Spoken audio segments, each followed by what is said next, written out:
اپنی اولاد کے لیے سہولت زندگی سے زیادہ تربیت کی فکر کریں۔ پرندے اپنے بچوں کو پرواز نہیں سکھاتے، گھونسلہ بنا کر نہیں دیتے۔ پریشان مت ہوا کرو، ٹھوکر انہیں ہی لگتی ہے جنہیں اللہ تعالیٰ تھامنا چاہتا ہے۔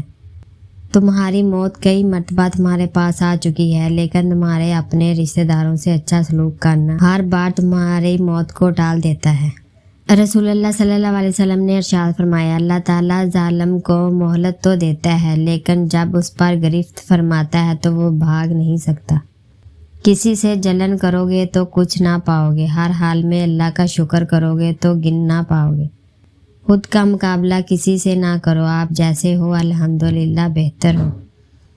تمہارا اپنا وہ ہے جو کسی اور کے لیے تمہیں نظر انداز نہ کرے۔ جو رشتے تمہیں تکلیف دے ان سے دوری اختیار کر لو۔ اتنا خشک نہ بنو کہ توڑ دیا جاؤ، اتنے نرم بھی نہ بنو کہ نچوڑ دیے جاؤ۔ بے فکر ہو جاؤ، اللہ مخلص لوگوں کے ساتھ کبھی ناانصافی نہیں کرتا۔ اگر غیر محرم مخلص ہوتا تو اللہ تعالیٰ کبھی اس سے پردہ کرنے کا حکم نہ دیتا۔ روتا وہ انسان ہے جس نے رشتے دل سے نبھائے ہوں، ورنہ مطلب کا رشتہ رکھنے والوں کی آنکھ میں نہ تو شرم ہوتی ہے اور نہ پانی۔ لوگوں کے غلام مت بنو جبکہ اللہ نے تمہیں آزاد پیدا کیا ہے۔ اس کی دہلیز پر جو فیصلہ تم چھوڑ آئے ہو تو یقین رکھو اپنی کہانی خود مکمل کر رہے ہو۔ ہاتھوں کی لکیروں پر نہیں، لکیر بنانے والے پر یقین ہونا چاہیے۔ دل کا بوجھ ہلکا ہو جاتا ہے جب دعا میں ہر بات اپنے رب سے کہہ دیو۔ اگر قسمت کا لکھا ہی سب کچھ ہوتا تو خدا ہمیں دعا کا حق نہیں دیتا۔ جب لوگ غصے میں ہو تو ان کی بات غور سے سنا کرو، کیونکہ اصلی حقیقت تب سامنے آتی ہے۔ علم تمہیں راہ دکھاتا ہے اور عمل تمہیں مقصد تک پہنچا دیتا ہے۔ رسول اللہ صلی اللہ علیہ وسلم نے فرمایا، صدقہ برائی کے 70 دروازوں کو بند کرتا ہے۔ غریبوں کے ساتھ بیٹھا کرو تاکہ تم شکر گزار بنو۔ سب کو معاف کر کے سویا کرو، یہ محمد صلی اللہ علیہ وسلم کی سنت ہے۔ بیٹی وہ پھول ہے جو ہر باغ میں نہیں کھلتا۔ آپ صلی اللہ علیہ وسلم نے فرمایا، اگر جھک جانا یعنی عاجزی اختیار کرنے سے تمہاری عزت گھٹ جائے تو قیامت کے دن مجھ سے لے لینا۔ نبی کریم صلی اللہ علیہ وسلم نے فرمایا، بہترین اخلاق یہ ہے کہ جو تم سے تعلق توڑے تم ان سے جوڑو، جو تمہیں محروم کر رہے اس کو عطا کرو، اور جو تم پر ظلم کرے اسے معاف کر دو۔ بیوی کے لیے شوہر سے اور شوہر کے لیے بیوی سے اچھا کوئی دوست نہیں۔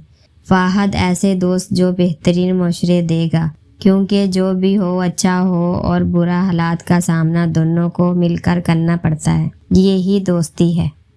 آپ صلی اللہ علیہ وسلم نے فرمایا، بہت سی عورتیں جو دنیا میں بری کپڑے پہننے والی ہیں وہ آخرت میں ننگی ہوں گی۔ بہت عظیم ہے وہ میاں بیوی جو ایک دوسرے کے عیب چھپاتے ہیں اور کسی کے سامنے اپنی شرح سفر کی برائی نہیں کرتے۔ رسول اللہ صلی اللہ علیہ وسلم نے ارشاد فرمایا، اپنے لیے اچھی ہی دعا کرو، اس لیے کہ فرشتے تمہاری باتوں پر آمین کہتے ہیں۔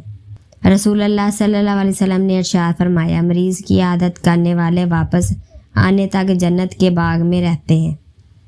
حضرت محمد مصطفیٰ صلی اللہ علیہ وسلم نے فرمایا، 4 چیزیں نیکی کا خزانہ ہے: عاجز کو چھپانا، صدقے کو چھپا کر دینا، درد کو چھپانا اور مصیبت کو چھپانا۔ رسول اللہ صلی اللہ علیہ وسلم نے ارشاد فرمایا، مسلمانوں کی ناحق بے عزتی کرنا سود کھانے سے بھی بڑا گناہ ہے۔ رسول اللہ صلی اللہ علیہ وسلم نے ارشاد فرمایا، نماز کی طرف اٹھنا ہمارا ہر قدم بھی صدقہ ہے۔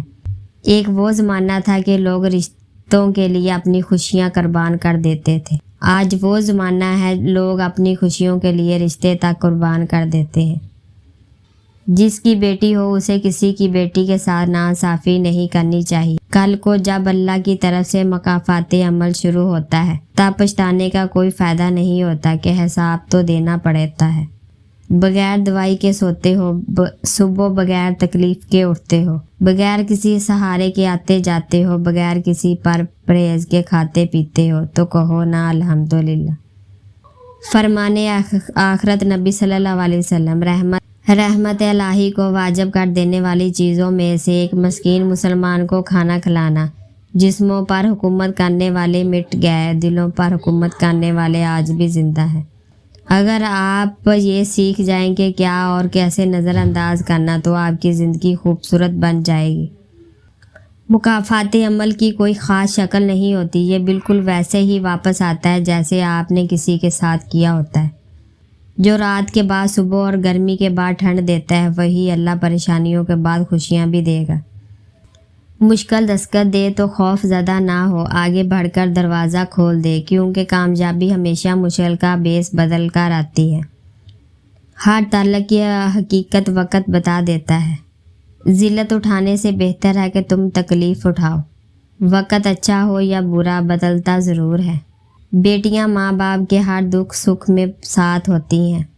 کسی نے کہا خدا نظر نہیں آتا، بس وہی تو نظر آتا ہے جب کوئی نظر نہیں آتا۔ یقین ایسا ہو کہ سامنے سمندر ہو اور تم کہو نہیں، میرا رب راستہ بنائے گا۔ جب شوق کے لیے وقت نہ ملے تو سمجھ جانا زندگی شروع ہو گئی۔ رب سے مانگا کرو، وہ بنا احسان کیے جھولیاں بھر دیتا ہے۔ سجدہ کیا کرو، سجدہ کرنے سے انسان میں عاجزی پیدا ہوتی ہے اور عاجزی اللہ تعالیٰ کو بہت پسند ہے۔ ہمیشہ مسکراتے رہو کیونکہ یہ حضرت محمد صلی اللہ علیہ وسلم کی سنت ہے۔ کامیابی کا سفر نماز اور تلاوت قرآن پاک کے لیے بنا ادھوری ہے۔ یا اللہ وہ معاملہ جن میں میرا اختیار نہیں، جہاں میں بے باس ہوں، ان میں میری مدد فرما اور مجھے اکیلا مت چھوڑ، آمین رب العالمین۔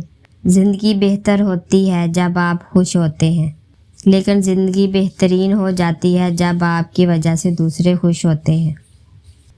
انسان جب پیدا ہوتا ہے تو اللہ پاک اس کی فطرت میں محبت اور خلوص کو بھی ساتھ ہی پیدا کرتا ہے۔ نفرت اور دل پتھر بننے انسان کو انسان ہی سکھاتا ہے۔ کامیابی حوصلوں سے ملتی ہے اور اچھا حوصلہ دوستوں سے ملتا ہے۔ اچھے دوست مقدر والوں کو ملتے اور مقدر انسان خود بناتا ہے۔ مجھے لوگوں کو پڑھنا نہیں آتا، لیکن ان پر اعتبار کر کے سبق ضرور مل جاتا ہے۔ جو شخص قرآن سے جڑ گیا وہ کامیاب ہو گیا۔ ایک بات ہمیشہ یاد رکھیں، عزت آپ کو وہی انسان دے سکتا ہے جو خود باعزت ہو۔ قرآن کہتا ہے اپنے دشمنوں کی چال سے پریشان نہ ہوا کرو، بے شک تمہارا رب سب سے بہترین چال چلنے والا ہے۔ جب تک تمہاری ماں کے ہونٹ تمہارے لیے دعا کے لیے مل رہے ہیں، تم دنیا کے امیر ترین انسان ہو۔ اللہ سے ڈرنے والے نیت کے کھوٹے نہیں ہوتے۔ اصلی مرد حالات سے لڑتا ہے اور کمزور مرد گھر کی عورتوں سے۔